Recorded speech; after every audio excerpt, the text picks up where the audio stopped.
রাজধানীতে বেড়েছে যাত্রী ও চালক বেশে ছিনতাইয়ের মতো অপরাধ। নগরীর গুরুত্বপূর্ণ বাস টার্মিনাল এবং ভাড়ায় চালিত গাড়ির স্ট্যান্ডে এই চক্রের আনাগোনা বেশি। সম্প্রতি এই চক্রের খপ্পরে পড়ে সর্বস্ব খুইয়েছেন বাংলাদেশ বিমানের এক কর্মকর্তা। সব প্রমাণ থাকার পরও ধরা ছোঁয়ার বাইরে অপরাধীরা। পুলিশ বলছে যাত্রীদের অসচেতনতা এবং প্রযুক্তিগত তদারকির অপর্যাপ্ততার সুযোগ নিচ্ছে ছিনতাই চক্র। রিয়াজ রায়হানের রিপোর্ট। দেড় যুগ ধরে ভালোবাসার নিড়ে এসিআই পিওর সল্ট। আমাকে চোখে আপনার স্কচ টেপ বেঁধে একটা সানগ্লাস পরায় রেখে মাঝখানে ওরা দুইজন পাশে প্রাইভেট কারে রেখে তারা এই কর্মকাণ্ডগুলো বিভিন্ন দোকান থেকে পজ পার্সেসের মাধ্যমে টাকাগুলো উত্তোলন করে। এপ্রিলের 1 তারিখ কুড়িল বিআরটিসি বাস কাউন্টার থেকে গ্রামের বাড়ি যেতে ভাড়ায় চালিত একটি মাইক্রোবাসে ওঠেন বাংলাদেশ বিমানের কর্মকর্তা আসাদুজ্জামান। সকালের 9টা নাগাদ গাড়িটি 36 জুলাই এক্সপ্রেস ধরে কিছু দূর যেতেই বুঝতে পারেন ছিনতাই চক্রের খপ্পরে পড়েছেন। অল্প সময়ের মধ্যেই তার ব্যাংক হিসাব এবং মোবাইল ব্যাংকিং পুরোটা নিয়ন্ত্রণে নেয় ছিনতাইকারীরা।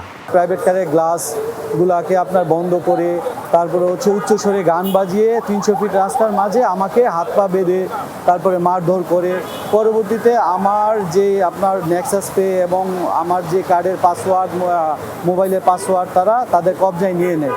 যমুনা টেলিভিশনের হাতে আসা সিসিটিভি ফুটেজে দেখা যায় হাতে ব্যাগ এবং মাথায় ক্যাপ পরিহিত এক ব্যক্তি বেশ কয়েকটি জুয়েলারি ও কাপড়ের দোকান থেকে সেদিন সকাল 10:30 থেকে দুপুর পর্যন্ত কেনাকাটা করে।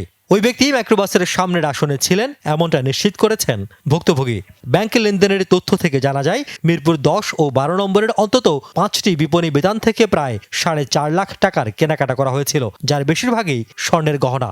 এছাড়া বিভিন্ন এটিএম বুথ থেকে আরও 60,000 টাকা নগদ উত্তোলন করে ছিনতাই চক্র। সব মিলিয়ে প্রায় 5,21,000 টাকা খুইয়েছেন ভুক্তভোগী। এবারে যেসব দোকান থেকে কেনাকাটা করা হয়েছে তাদের সঙ্গে কথা বলে জানা যায় স্বাভাবিক ক্রেতার মতোই ছিল ওই ব্যক্তির আচরণ। উনি আসলো, একটা আংটি কিনলো, কেনার পরে কার্ডে ফাসিং করলো। ফাসিং করার সাথে সাথে আমি আপনি নাম্বারটা লিখে দেন। উনি আমার এখানে নাম্বারও লিখে দিচ্ছে এই আর কি। পরবর্তীতে ওই যে ভিকটিম যে উনি আসছে, উনি আইসা বলতেছে নাম্বার তো এটা আমার। ও আইসা গহনা দেখতেছে পরে একটা আংটি পছন্দ হইলো, ওনার পছন্দ হওয়ার পরে দাম জিগাইলো, পরে এত টাকা বললাম, বলার পরে দিয়ে যাই আচ্ছা ঠিক আছে দেন। তো আমাকে 50,000 টাকার ভিতরে একটা আংটি দেখান। তো আমি দেখাইছি, আমি ওই দিন বাজার ছিল ওই বাজার অনুযায়ী 50,000 টাকার ভিতরে ওনাকে একটা আংটি দিয়েছি। উনি জাস্ট কার্ডে পজ করছে, আমরা মেমো করে দিয়েছি, উনি চলে গেছে। যাচ্ছে গেল কয়েক মাসে যাত্রী ও চালকের সাজা ছিনতাইকারীদের হাতে সর্বস্ব হারিয়েছেন এমন বেশ কয়েকটি অভিযোগ জমা পড়েছে খিলক্ষেত থানায়। অপরাধের কাজে ব্যবহৃত মাইক্রোবাস ও কয়েকজনকে আটকও করেছে পুলিশ। পাশাপাশি চক্রটি নিয়ন্ত্রণে বেশ কিছু সমস্যার কথা তুলে ধরেন কর্মকর্তারা। কোনো ধরনের সিসি ক্যামেরা কোনো ফুটেজ আমরা পাই না, এবং গাড়ি এত দ্রুত গতিতে যায় যে কোনো উদ্ঘাটন করার মতো ক্লু পাওয়া অনেক কষ্টসাধ্য হয়। কোনো ঘটনা ঘটার পরে লোকগুলোকে আইডেন্টিফাই করার মতো, যারা ক্রিমিনালস তাদেরকে আইডেন্টিফাই করার মতো আমাদের তাহলে কিছু আমরা সুবিধা পাই, তথ্য পাই যদি এই রোডগুলোতে হাই রেজুলেশন ক্যামেরা একদম মাঝামাঝি বরাবর যদি লাগানো যায়। পুলিশ ও ভুক্তভোগীরা জানান সব কেড়ে নেওয়ার পর এক্সপ্রেসওয়ে ধরে পূর্বাচলের নির্জন স্থানে ফেলে যায় ছিনতাইকারীরা, যেমনটা ঘটেছিল আসাদুজ্জামানের বেলায়ও।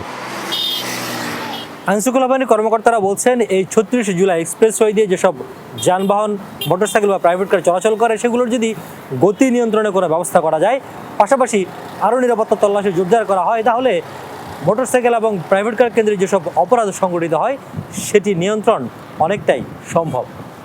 রিয়াজ রায়হান, যমুনা নিউজ, ঢাকা।